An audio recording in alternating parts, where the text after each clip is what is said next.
There are dire warnings that New South Wales will be hit by increasingly extreme weather. 2015 was the hottest year since climate records began. Your show this July was the single hottest month in recorded history. Australia sweltered through its hottest spring on record. Climate change is now affecting every country on every continent. It's the rate that's of great concern. And what do you put that rate down to? Oh, it's human activity. We have everything we need. Some still doubt that we have the will to act, but I say the will to act is itself a renewable resource. Hello and welcome to episode 60 of Climactic. I'm your host today, Mark Spencer, coming to you from Brisbane Airport. Both myself and collective member Georgia Sheil have been in Brisbane for the last 3 days attending Climate Reality Project training. Yeah, that climate reality. With that, Al Gore. It's been intense, and both me and Georgia have got so much out of the last few days, and we can't wait to bring you more about it. But I think I speak for both of us when I say that we're going to need a little bit of time to process, and also just to rest. It's been 3 solid days of absorbing information and spending every spare minute networking with our amazing cohort of 760 other people. That group included people from across the climate community, people in city councils, people leading groups, people doing grassroots activity. But also represented in that group were the activists. And that's what this episode today is all about.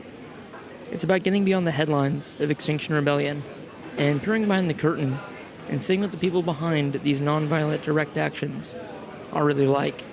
In this episode, you're going to hear a multitude of voices. Extinction Rebellion members in Melbourne, in Sydney, in Leeds, and in London. That's right, this episode of Climactic is going international, so make sure to hang around to the very end. We'll start now with a description of what Extinction Rebellion is all about. Violet, where are we right now, and what's this scene we're looking at over there, just across the grass? Right here we are at Treasury Gardens at the Camp Out for Climate, and at our toes is a graveyard for all the extinct animals, and then beyond that is a beautiful campsite with all our Extinction is Forever Act Now signs and bunting and some people just waking up and surviving the morning after camping out overnight in the city. A group of really passionate people down here. Is it a very loose or very tight group? Is there like a central sort of set of ideals everyone pretty strictly or wants to adhere to as being part of XR? Or like, because if you look around the world right now, XR are doing a lot of actions. And even within Australia, there was one XR group that just got Inner West Council of Sydney to declare a climate emergency yesterday. Yeah. So they're like sort of playing within the council system, they're getting on the agenda. Other groups are doing direct action, some are doing both. Yeah. Do you feel like you have to be a certain type of person to be in XR, or is it kind of a wide group? XR is really for everyone. It really is. And we have 10 principles. Those principles have things like we value reflecting and learning. We are decentralized and autonomous. So there are like values that we go by as a movement, but there's everyone in XR. I was writing a song recently, I'm a musician, and it was like, XR is for everyone. Bring your yoga teacher, bring your mum, bring your dad. So it really is. And that's the whole point. It's supposed to be just this fun place for people to land when they realize what's going on, and fun is the key because when you realize what's going on, people land here with climate grief, and we see a lot of people when they come into XR quite distraught about the situation, and we provide a safe and welcoming place for them to land and heal. Yeah. That's a really good point. It does feel like, because I'm quite new to the climate community, I was kind of off the spectrum until recently, whereas I was a capitalist, I was a salesman, I studied business. Me too. I was a really good capitalist. Don't you worry. I love to shop, but that's why we have one of our principles is no blaming and shaming, because we're all born into this toxic system, and you have to learn. A little plane overhead. No such thing as a quiet spot in the city. It's an aerial parking lot. Yeah. It happens. That's really good. Do you find a lot of people who join XR are people who have already been involved with other groups or involved in the climate crisis in some way, or is this, for some people, is XR their first kind of way of taking action about the climate crisis? from what you've seen? From what I've seen, it's an even split. A lot of other groups from XR, I've branched into other activist groups like Stop Adani and the Grey Power, who are just doing amazing stuff. But a lot of them are activists who've been doing it for a long time. They're sort of a little, they swap out and help each other under the different banners. Whereas with XR, and particularly Camp Out for Climate, we've seen a lot of people who come along and they're like, oh, I've never been an activist before, and they feel like they're sitting in a circle full of people who've been doing this their whole life. But I haven't been an activist before. This is my first time as well, and I just consider myself a concerned citizen here. So yeah, it's really, really for new people as well. Is there an element of risk to this for someone who is new to it? I mean, like, you are camping out, you are engaged in nonviolent direct action. Like, does this feel like a big first step for someone to take? And do you feel like that's going to be sustainable for them, like, over the coming years as we need to continue this pressure? Yeah, that's a really good point. One of our 10 principles is we have a regenerative culture, and we're really about informed consent. We don't let anybody take risks that they're not fully consenting to. We have a legal team who advises on anything.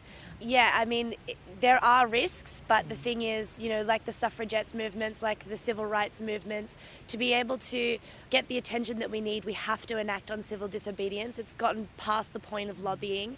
And so that's really the strategy.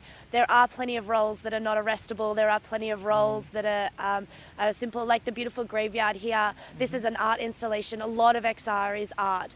And so if you just want to paint signs for the revolution, somebody will stand here and hold them for you and get arrested, and you can say, that's my sign being confiscated. But yeah, it really is about civil disobedience at the end of the day. Yeah, and that is a risk, but it's a risk we're willing to take. So you've just heard Violet's take on the importance of collective action. And now to hear a little bit more about how that collective action can yield real results, we'll go back to previous guest from last week, Reid Pierce, to hear how Extinction Rebellion Sydney convinced the Inner West Council to declare a climate emergency. So more about Extinction Rebellion. This is a movement that started in the UK, and my understanding as well from discussion before that the Extinction Rebellion was very much behind the thousands of people, or hundreds of thousands of people taking to the streets in London and then clogging up all the jails, which really sent a message home. So that was a chance of action, and that is now global, is it? Tell us a bit more about Extinction Rebellion. Yeah, so Extinction Rebellion started back in November in London. I think it was a group of maybe 20 or so activists, but they came from all backgrounds. Some were academics, some were climate scientists, some were just regular people or lawyers wanting to take climate action seriously. I think it really started when the U.S. pulled out of the Paris agreements. But at the same time, the Paris agreements a couple of years back were kind of watered down anyway. And even then, the level of discourse was like, well, if we make significant changes by 2040, we still have time. But as more and more scientists have come out saying we really only have basically till 2030 to fix the problem, or the planet will suffer irreversible damage, people realize that we need to radically change the language and the pace of change. So Extinction Rebellion came across in that way, and their name kind of says it all. I think the notion of extinction, we're living in the 6th mass extinction as we speak. The level of species that are dying off every single day is astonishing. And before too long, the human race may be extinct itself within the next 100 years. So realizing that we're dealing with extinction, not just of humans, but all species, was one part of it. But then the rebellion part is that we're standing up, we're striking, we're taking action now. And I use the word striking. It also coincided with Greta Thunberg, the student activist in Sweden. It coincided with her movement of realizing, once again, that was just one little girl making a change. She literally just stopped going to school on Fridays and was sitting in front of the Swedish Parliament saying, I'm striking for climate. Until you do something, I won't go back to school. So I thought that was so inspiring, and that's actually what inspired me to join Extinction Rebellion, was seeing that little girl make all this noise. So she was speaking at the UN. The level of discourse she started has literally caused millions of students to strike worldwide. And I took part in the student strike here as a marshal back in March, and was just so inspired. I think just here in Sydney there was 25 to 30,000 students that showed up for the school strike for climate. So it's all these movements kind of joining together at this stage, because we realize that our politicians have really let us down. The amount of change that needs to happen now is significantly greater than had we acted 20 years ago. when we could have fixed things, but now we have to act fast and act now. And so Extinction Rebellion came across to do just that. So they have 3 demands, which are, I think they're pretty simple, and it's not that, these are going to be easy fixes, but they're pretty simple demands in and of itself. The first is simply to tell the truth. So that's demanding governments actually tell the truth, that we're not just in some temporary bubble or temporary problem, but it is a climate crisis and we all need to act. The second one is that we radically need to decarbonize. So it's not by 2040 or even 2030, but we need to get off carbon by 2025 because the threat is that significant. We have to do that because we basically only have 10 years before we're screwed, but we have to start undoing the damage now. And the last one is that this needs to be democratized. So many times these types of decisions happen behind closed doors. Politicians, make these decisions, and then we have to accept the consequences. So what their demand is that there's a citizens' assembly that is a part of the key stakeholder group here that represents citizens. So we don't have people that are left behind by this transition. So this would enable workers and common people not to feel the brunt of, say, a carbon tax or something like that, but that it's, that we all can be justly transitioned to the next stage. So those demands are pretty simple, and I think that's what attracted many people to Extinction Rebellion. It's not political in its aims, so it's pretty broad-based. I think right, left, we can all get on board with something that's for the climate. So I think that's what's been so appealing about it and why it's been gathering momentum. And to answer your question, it is certainly an international movement at this stage. Still the bulk of the presence is in the UK, but it's, I think, somewhere over 50 countries now. They have branches. Here in Australia, we have Extinction Rebellion, I think, in all the capital cities. We even have a branch up in Central Coast. I think Byron has maybe their own little Extinction Rebellion. So it's happening. It just needs to happen faster. Australia always seems to be a little bit behind the curve. So while they were in London, New York City was doing similar things, shutting down New York City, not to the extent that London was, but much greater than we were in Sydney. But we have a lot of passionate people that have been, I guess, inspired by what they've seen in London and really want to commit to the cause. And we have a lot of interesting actions planned. I think definitely we need to step it up here. And it's interesting that Australians don't have it necessarily in their DNA to be activists. But I am seeing a lot of first-time activists here, a lot of young people, as well as some old seasoned activists say, hey, this movement actually seems to be the one that's going to do it. Tell us a little bit about that DNA factor, because you're American, and we had a little bit of a touch base before, and Americans seem to have it definitely in their DNA, but it's also structurally within their politics and their policy and the protections of the individual. So what do you think makes it a little bit different here, or what do you think some of the barriers are for people to take action in Australia? That's a great question, and it's still one I'm learning every day. So there's certain things that I just took for granted as an American that are not necessarily so here. So things like dealing with the police. In America, they just can't search you without reason, or they can't just arrest you or detain you arbitrarily. There has to be probable cause. Whereas here, there seems to be a little gray area. So many people are scared of the police here. Not to say we aren't scared of the police in America. We have, having had a revolution and overthrown the British, we seem to be more anti-authoritarian than Australians are. So I think there's that element that you can't really teach that. So we have to just learn how to work within the current system. So we're working on just understanding what can we do and really pushing that barrier to the greatest extent possible. So I think that a large amount of people are obviously, they're reticent to get involved with a movement that might see them go to jail. But at the same time, there's so many people that realize this movement is so important for the planet that they're willing to get arrested, realizing that getting arrested for protesting is not the same degree as robbery or something like that, and that down the road it's not going to mess up any, say, job prospects or anything like that. But there's still that degree of, I don't want to get arrested. But there's so many protests and ways to be actively involved here in Australia that don't involve getting arrested that I think it's not turning people away. Unfortunately, I don't think there's a big, easy switch we can just flip and then make Australians all of a sudden start giving a shit or just become more active. Everybody can be active in their own way. I think we were talking about before that we can all find our own safe way to be involved, but at the same time, there's people that at this stage are just so fed up with the status quo, they're willing to put their body on the line literally and do something about it. So it's Extinction Rebellion here is not going to be the same as it is in London necessarily, and I think that's okay, because it should have its own local flavor. But if we can really keep the message the same, but perhaps approach it in a different way, then I think we're going to be more effective.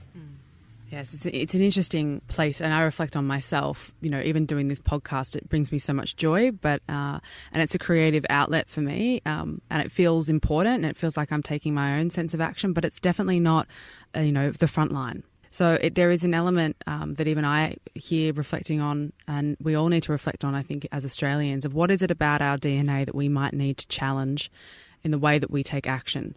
It's very great. It's a great thing to support others. It's a great thing to, have activity and share things on social media and do those things that are safe. But, what would it take for you to take more active steps for the climate is something I'm reflecting on at the moment.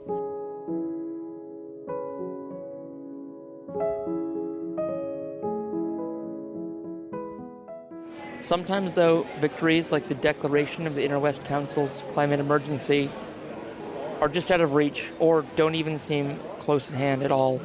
In fact, they seem really, really far away.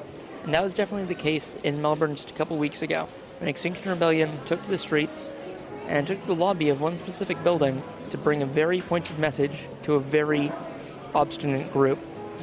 So we're down at the Extinction Rebellion camp, and I'm here with John Knox. Now, John will be familiar to a lot of the listeners of Climactic and people in the climate community in general. John is the humblest, famousest man I know in this community.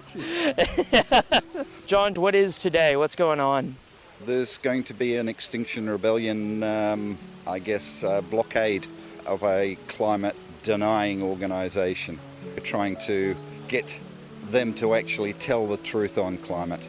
We're going to have people locked on to the building that they are in, going to try and bring attention of the population to how corrupt our politics is.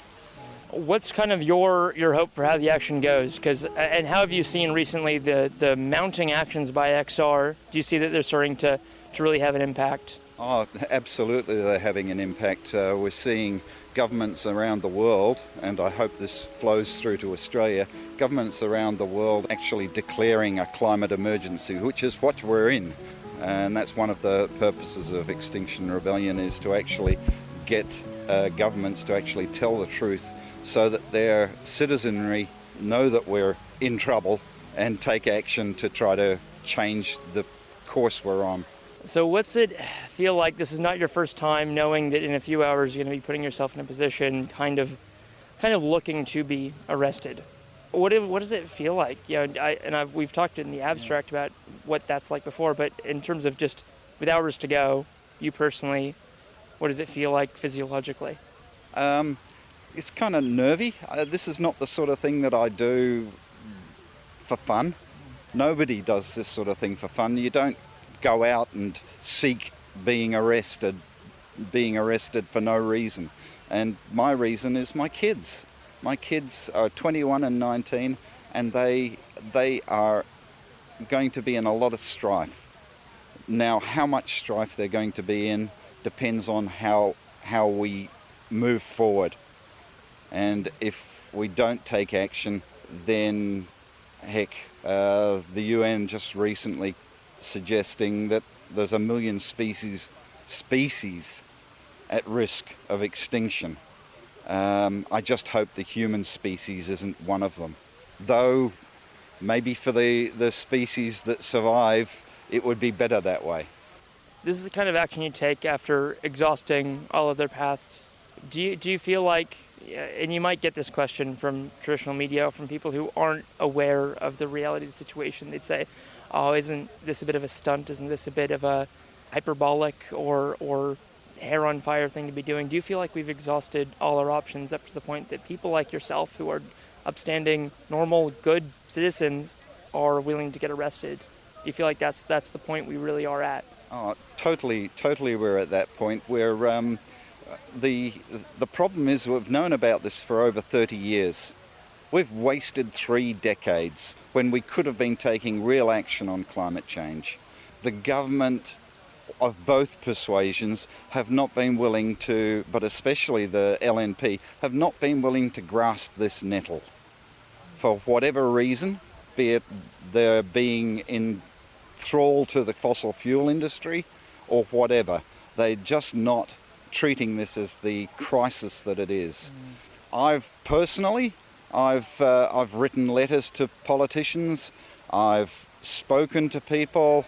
In 2010, I got on my bike. I cycled 8,500 kilometres around Australia giving talks on energy efficiency, because that is still the quickest way we can reduce our carbon emissions. Yet we're still not seeing action from government, and now we're seeing the opposition also talking about opening up fracking in the Northern Territory and the Bowden and Galilee basins. Now, we cannot afford to have any new fossil fuel extraction. We've got to stop Adani. We've got to say carte blanche, no more new fossil fuel extraction.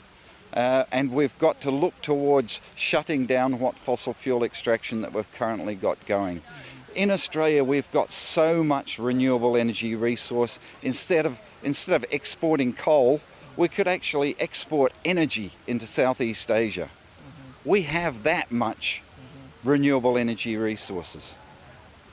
Yeah, you're completely right, and I can't wait till the conversation catches up with that reality. It's going to be a really good day to actually talk about the upside and the positives. I was talking about that in 2010. But sadly, we know the media hasn't caught up, and we've seen a lot of actions over the last few weeks as XR around the world and other groups are putting a lot of pressure on governments, and we are seeing slowly climate emergency declarations start to get rolled out. Whether or not we need to keep up the pressure, of course, to make sure the corresponding action follows that declaration. But you'll know from the Liberal Party launch here just a few days ago and from events before that, the news coverage, probably of this action this afternoon as well, will follow a certain trajectory and will have a certain spin on it. What's something when you're watching that news coverage that especially frustrates you with how they spin it, but when we're watching the news this afternoon and we're seeing you, this person we now know is a real living, breathing, feeling person, is getting carried away by the police, what should we be seeing differently in that coverage, or what's something that really highlights the way that the mainstream media is not, and mainstream society isn't really getting this yet, and they're actually wrapping themselves up to avoid realizing the reality? I guess the thing that I'd be asking people to consider is that we are people who are really concerned, and we wouldn't do this if we didn't think it was something that we needed to do. But the state of politics in this country is such that we have been forced by our governments.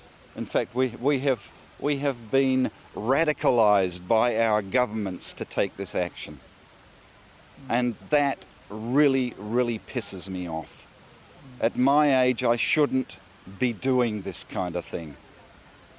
But here I am. Well, because I'm in front of you and I'm able to say thank you, John, for what you're doing, I'm going to have to hold back a tear myself, because this is it's a very emotional thing what we're doing, and the way you watch it in the news, it really desensitizes it and strips it of all the humanity. For myself standing here, I'm in my late 20s. I would love to be doing this because I'm freaked out a lot more for my kids' future than mine, but it's going to get real. It's already real. It's going to get hairy.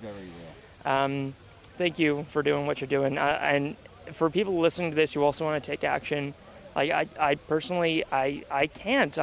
And I've got the excuse of not being an Australian citizen and not being in this sort of arrestable category. I know that's a word that gets used in XR. Could you maybe tell us what it means to be an arrestable?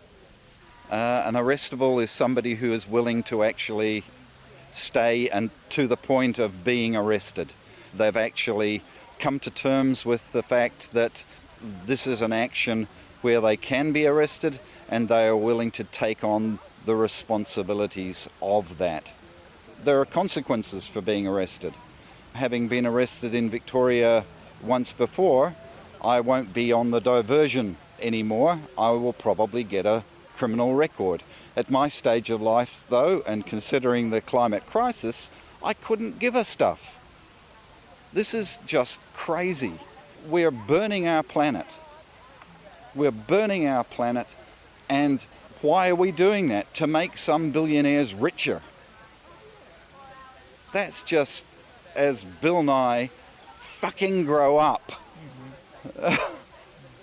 Thank you, John. I know it's And here you're going to be, you're feeling this strongly, and you're going to put yourself in the position this afternoon to sit, to be civilly disobedient, but in a very passive way. And this is the beauty of what XR is doing, and it is the only way these movements have ever worked in the past, to be nonviolent. But the amount of restraint it must take when you're feeling as strongly as you are, not to just want to just put your fist through the lobby of this building you'll be in, like just to scream power in these people's faces. But you're not doing that. You're being there. You're making your presence felt, and you're refusing to leave when you're arbitrarily told to stop bringing attention to something. Is it hard to keep up that balance, that dedication to nonviolence? No. I'm not a violent person. The violence that's being perpetrated is the violence on the planet. We're trying to stop that violence, and I'm part of that, trying to stop that violence. So, if anything, this is the most peaceful thing I can do. But to get to that point, you are working through a lot of strong emotions. Oh, totally strong emotions. I can't tell you how many times I've screamed at Q&A. When politicians are being interviewed on the radio, it's just beyond belief. I've been to politicians' offices. As I say, I've done everything in my power that I can within the democracy. I've signed petitions, I've been on marches, I've been to demonstrations. Nothing seems to work. So peaceful, non-violent, direct actions seem to be getting through. So that's what we need to do. Thanks again, John, and we'll look out for the news this afternoon and see what happens, and hopefully this is another chip into that dam, and we hope to see that. Another nail in the coffin of coal. That's beautiful. Thank you, John. Thank you. Cheers. But what's a good, nonviolent, direct action without a really good speech? And while I was down speaking to John, who's preparing to do this action later in the day, I also spoke to Oliver, who's preparing to give a speech, and I convinced him to give us a little sneak preview. My name's Oliver, and today I'm going to be giving a speech in front of the Institute of Public Affairs for Extinction Rebellion. And I understand you're going to give us a truncated or abridged version of that speech today, just so we can get it in crystal clear quality down by the XR camp. So thank you for that, Oliver. No worries. All right, so we have targeted the Institute of Public Affairs. The name suggests an institution interested in the representation of the general public and its goings-on. Yet even the name is deceitful and paves the general outline of what the institution truly stands for, that of deception and false claims, pushing agendas that in the very near future will be looked upon as negatively as the companies who are pushing for the promotion of smoking being healthy, which is in fact what the IPA were invested in not so long ago.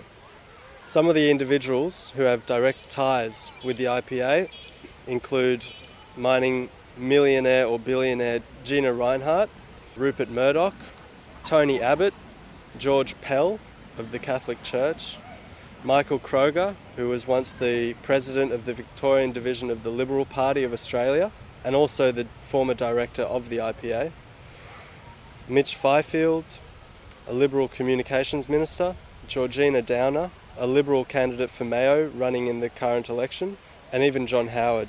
Alongside these individuals, we also have a number of corporations such as Hancock Prospecting, which is basically Gina Rinehart's mining business, which funded $2.3 million in 2016 and $2.2 million in 2017 into the IPA.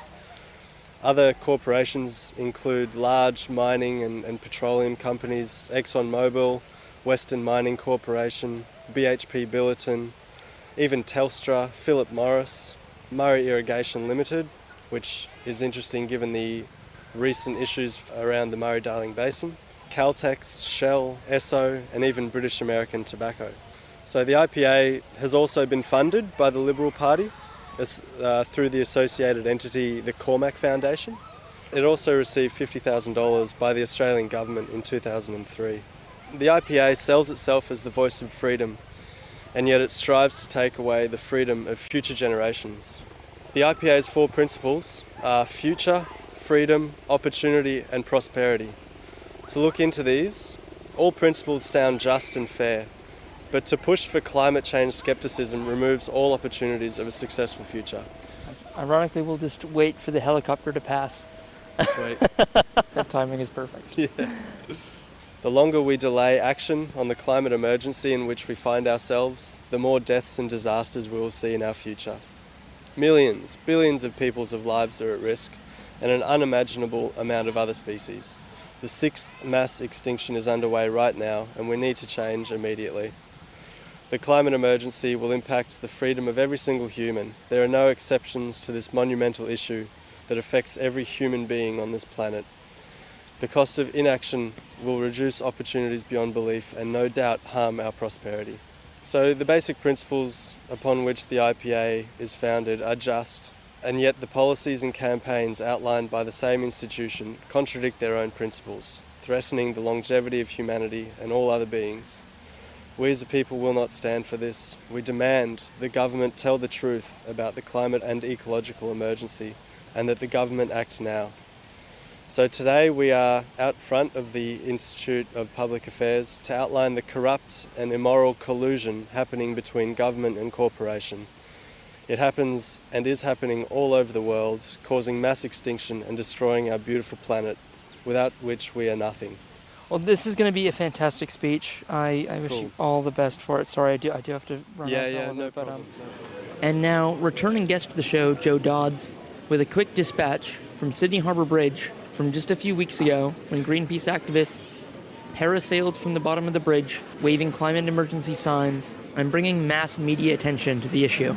It's Joe Dodds here, and I'm at the Sydney Harbour Bridge today with Greenpeace, raising awareness about the climate emergency and the threat that poses to communities like mine in Tathra, New South Wales, because we faced a catastrophic bushfire in March last year.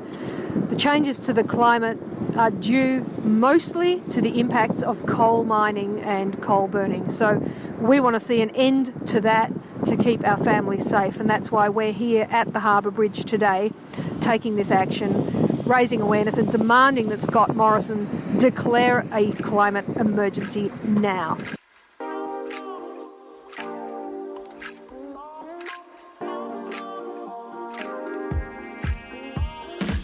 And now, finally, for a finale. It's with great pleasure that I say friends of the show Simon and Dan from Leeds, England, sent in a remarkable piece of audio journalism detailing the XR London strikes that shut down London's inner city for not just days, but a week, and captured the attention of the world. I want to say thank you so much, Simon and Dan, for doing this, for sending this in, and I ask that you please check out the links to Simon and Dan's work, including Dan's excellent podcast, A Marvelous Lunch Break, which is one of the best Marvel podcasts out there by one of the nicest guys. And now, without further ado, here's Simon's dispatch from Extinction Rebellion, England. Hi, I'm Simon Moore from Leeds in Yorkshire in the north of England. I'm going to try and give you an idea of climate activism at the moment in the UK. Many of you will be listening from Australia or elsewhere around the world. I really enjoy listening to Climactic as it connects me to like-minded people, gives me inspiration and a sense of hope about the future. So thank you, firstly, to the Climactic community. Thank you, Mark and Co, for having a Brit on the show. I know you like to paint a picture of where people are, so I'm in my house in a place called Meanwood, just a couple of miles from the centre of Leeds. It's quite warm at the moment, it's been a little bit wet, but we're heading into summer. My garden is just outside, it's overgrown with plants, and I'm urging my brand new vegetable plot to flourish. So I'm 27, and I've been concerned about climate change and the destruction of our environment for well over a decade. I couldn't pinpoint a single moment where everything changed. I've watched David Attenborough documentaries since I was little. When I was about 15, I watched An Inconvenient Truth, which really ramped up my sense of urgency. Since then, I've always felt like everyone around me has been sleepwalking into disaster, choosing to look the other way and ignore the giant asteroid that is looming towards us. But like everyone else, I found it easy to just get on with life. But it feels to me like there's been a massive shift since around October last year.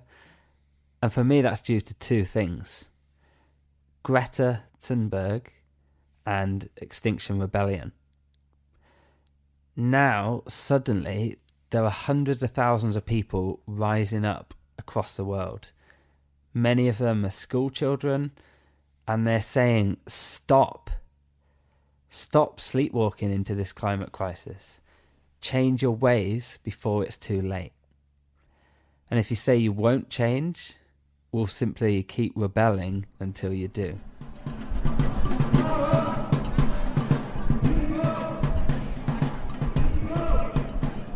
Extinction Rebellion hit the headlines when they blocked 5 bridges in London around October last year. I was one of many who didn't quite have enough sucking me in, but when I saw it happening, I knew I had to start getting involved. It clearly put climate on the agenda, it forced people to talk about it, and it did so in a friendly and a civilised way. The school strikes started picking up momentum around the world, and I think it was the Aussie strikes that spurred the UK kids into action earlier this year. Our first strike in the UK was in February, and there were hundreds of kids out on the streets in Leeds. Again, on a personal level, the amount of inspiration and hope that I feel when I go along, see the passion and determination that any single child there shows, and then you look around and see that mirrored amongst countless others. It's just incredible. So here's a bit of a flavour of what it was like at one of the youth climate strikes in Leeds.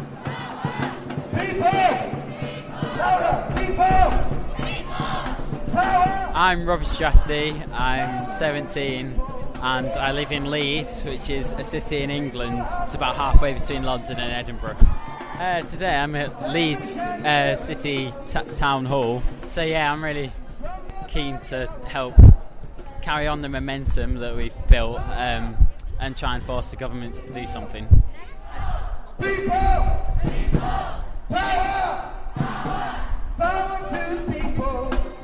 As an adult, it's always been a bit of a grey area how involved I should get with the youth strikes. But I've managed to find ways to show my support whilst respecting that this is a student-led initiative and not something any adult should be trying to commandeer or take over. Now, I'm a science communicator. I work at the University of Leeds.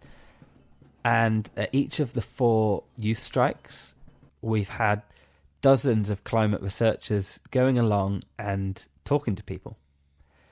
They're not there trying to give lectures. They're there to say, and many of them have said, you kids are right. Climate breakdown is the greatest threat to humanity and we need to act immediately. So for me, they give legitimacy to these brave students, some of whom are being supported by their school or friends and family, but others are being punished or ridiculed. Here's what one of those researchers had to say at the strike in Leeds. Hi, I'm Astrid. I'm a postdoctoral researcher at the University of Leeds. I work in the School of Earth and Environment and in the business school. So I'm a behavioral decision researcher and I study how we can communicate climate in a simple and understandable way, as well as how people change their behaviors so that they have lower carbon footprints from their behaviors. The reason why I'm here today is, first of all, that finally somebody managed to put climate into a very simple message. And I'm deeply impressed by the young students who did much better than the older generations. And so, in particular, because it's Easter break now, I'm here to support this movement and the strikes and try to help it by answering questions about climate change. The second one is that the students have now taken the science seriously, and they have understood that we need a deep societal transition, which does not only affect environmental domains or the environmental domain, but also our economy and our social systems. So, that's the second reason. And the third one is that I'm deeply impressed by the political engagement. So we as younger people have been blamed that we're not very politically engaged, but I think we're just proving the opposite. And I count myself into that because I'm kind of still a student in my heart. And I want to just strengthen that movement and say that we're not only focused on our social environments and social media, but that we also are interested in our future and how we can improve that and prove a better life for everyone. Now, the school strikes in Leeds have made a big difference. So it's definitely pushed it out with the political agenda. Leeds City Council declared a climate emergency, and they said a large part of that was the climate strikes that we've already had here. That was after just 2 climate strikes. And it's exciting times. There are now huge numbers of people and groups coming together, working hard to make sure that the City Council follows through with sweeping changes. And they don't just use this as, a cheap sort of token of goodwill. Alex Sobel is an MP for Leeds North West. He's from the Labour Party. So he's not part of the City Council, but I'm sure he was involved trying to encourage them to make the declaration. And I caught up with him at the first strike in Leeds in February. I'm really pleased to be here for the youth climate action, seeing so many young people out today to support the sort of work that I do every day to try and stop catastrophic climate change engulfing the planet. It's great that we have so much support in Leeds. Leeds set up the first City Climate Commission. We've got the brilliant Priestley Centre, which worked with us to set up the Climate Commission. My committee, the Environmental Audit Committee, are always getting experts in from the University of Leeds to speak to us about the engulfing crisis that could happen if we don't take urgent action. It's really important that we support young people, because young people are the future in terms of us being able to tackle this, and we take on the revolution we're going to need in energy, in housing, in farming, in transport, in every area, so that we can transform not just Leeds, not just the UK, but Europe and the whole of the developed world. Don't say your age. I'm 15. All these 15-year-olds have this amazing energy. Let's pick up all the 15-year-olds in the building. Now, I consider myself engaged with politics, but never have I found myself in such strong agreement on environmental issues with any politicians. And yet something seems to be dramatically changing.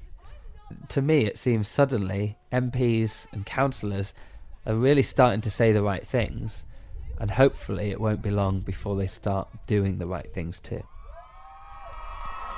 Here we go. I am the Lorax. I speak for the trees. I speak for the trees, for the trees have no tongues. And I'm asking you, sir, at the top of my lungs, that thing, that horrible thing I see. What's that thing you've made out of my truffle tree? Yes, I'm the Lorax who speaks for the trees, which you seem to be chopping down as fast as you please. But I'm also in charge of the brown Barbaloots, who played in the shade of their Barbaloot suits. Now, Extinction Rebellion. Once plans for Rebellion Week in London were announced for April, I was quick to book days off work and to make plans to join in. Thankfully, my girlfriend was keen to join too, and we descended on London on the Monday lunchtime. We arrived in Parliament Square to find a carnival-like atmosphere.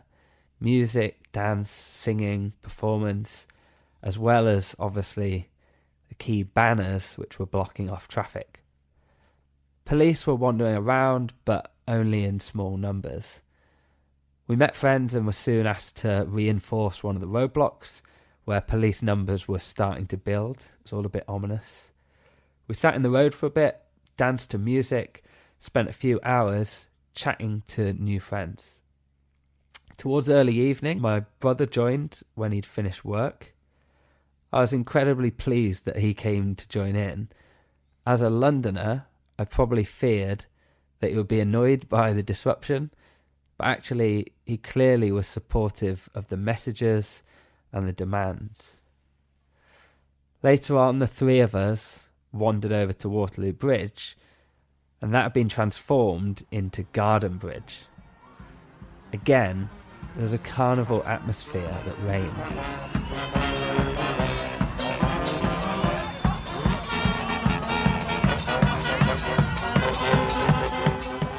It was now interspersed with initiation workshops, and they couldn't have been a moment too soon. After an hour or so, we stood watching as police numbers suddenly started to rise and their tactics started to change. Where before they'd been passively watching, all of a sudden they began warning people to move elsewhere and that we faced arrest if we did not comply. This tactic continued the next day. Essentially a verbal warning which gives police the right to arrest you afterwards, or at least scare you into thinking that they might. As non-arrestables, this tactic very nearly pushed us off the bridge, the Garden Bridge, but instead we just slightly cautiously melted back into the crowd and avoided the police for a while. They almost exclusively arrested people at the front line where the road was blocked. So it was usually for anyone that I saw, it was a very kind of conscious decision. Yes, you may arrest me now.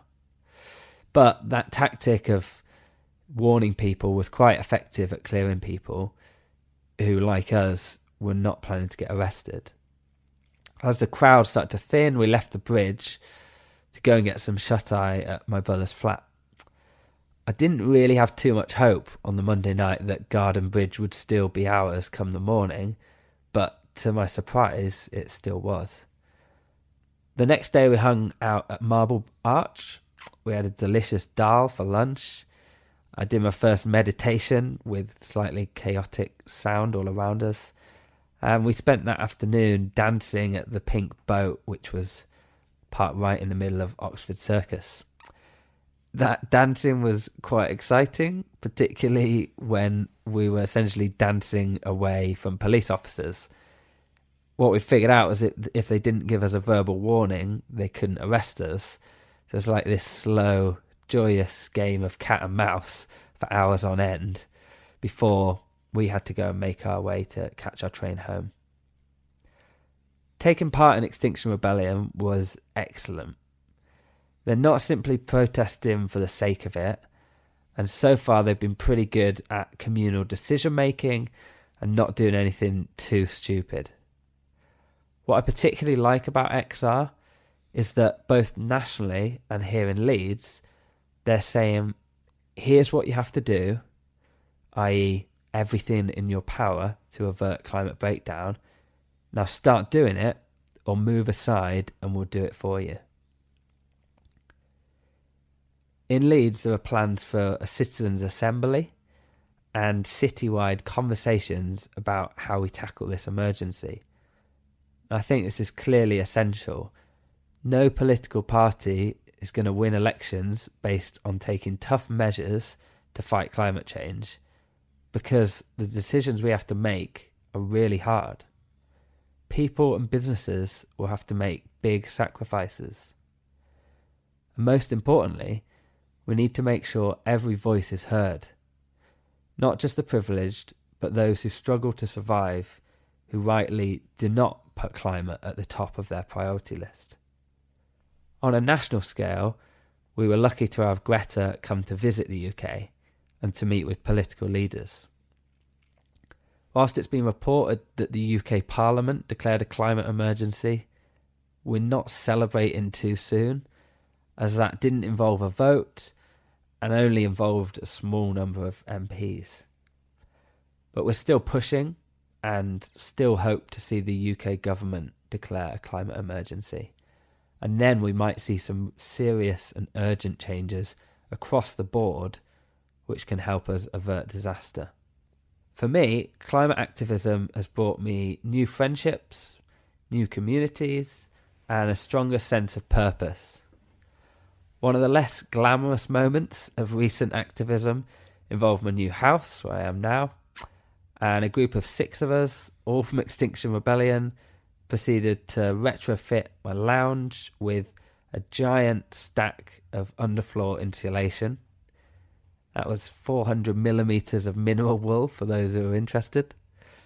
And whilst this won't solve anything by itself, the knock-on effect this is having on other friends and family will hopefully help in the longer term. The same goes for drastically cutting the amount of meat that we eat, plastic we consume, flights we take, even children that we have. We're social beings, and together we can change the world.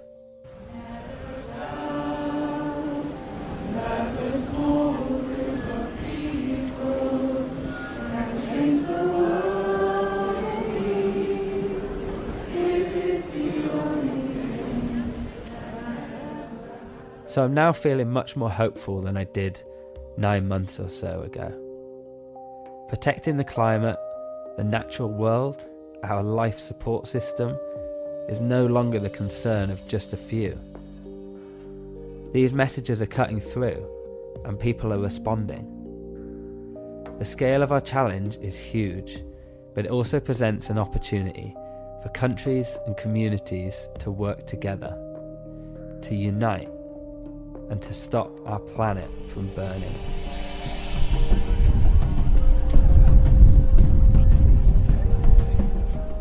So it's been really exciting being a part of the climate movement here in Leeds. Robbie's got a final message to give to you listening in Australia and around the world. Carry on doing your excellent work. Don't give up. We're standing with you. We've really got something special here. We've got a global movement that's led by young people. I think that's excellent. We support you. We love you, and carry on and keep getting louder. So thanks for listening to this update from Leeds in England, and I hope you all have a great day.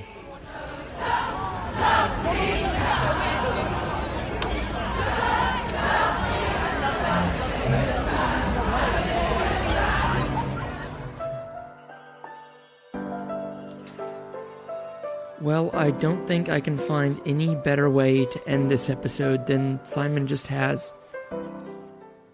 I've just gotten back to my house from Climate Reality. I'm dog-tired, I'm bone-deep fatigued, but just sitting down to re-listen to that now, I'm filled with hope and energy and vigor all over again. And because I've just returned from Climate Reality, where standing up and giving a standing ovation to people who really deserved it, who were doing amazing work, who were so inspiring that you just couldn't help yourself. You were compelled to stand and show your appreciation.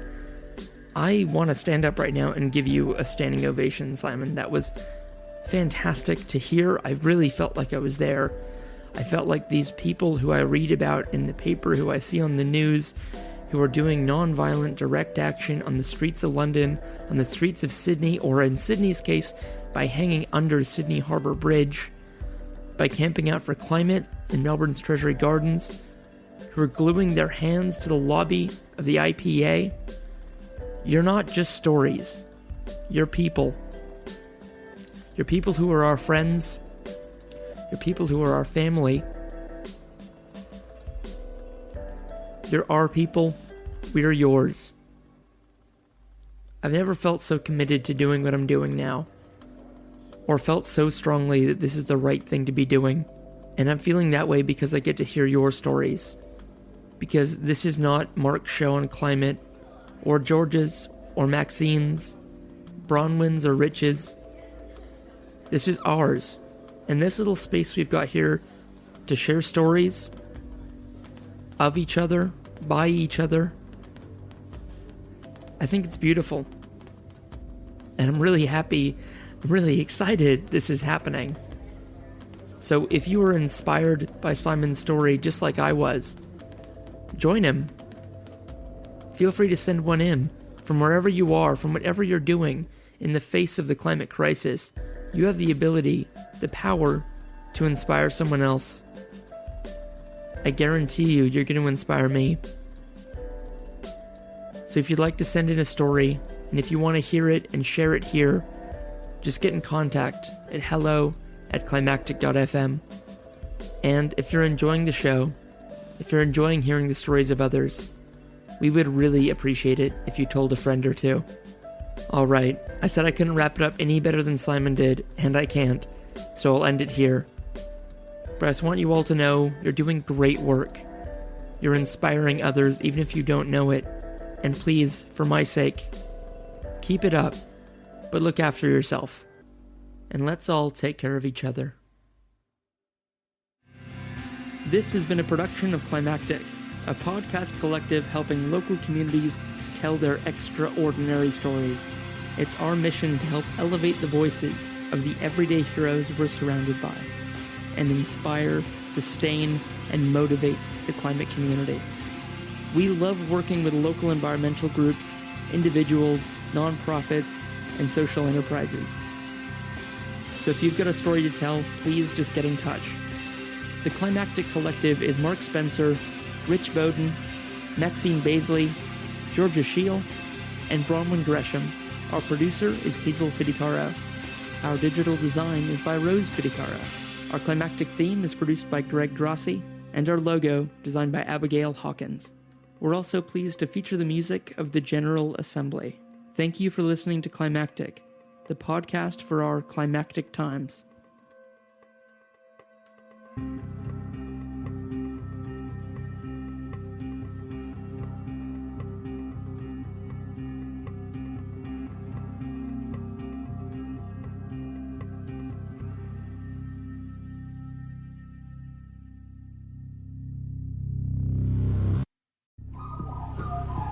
The Climactic Collective.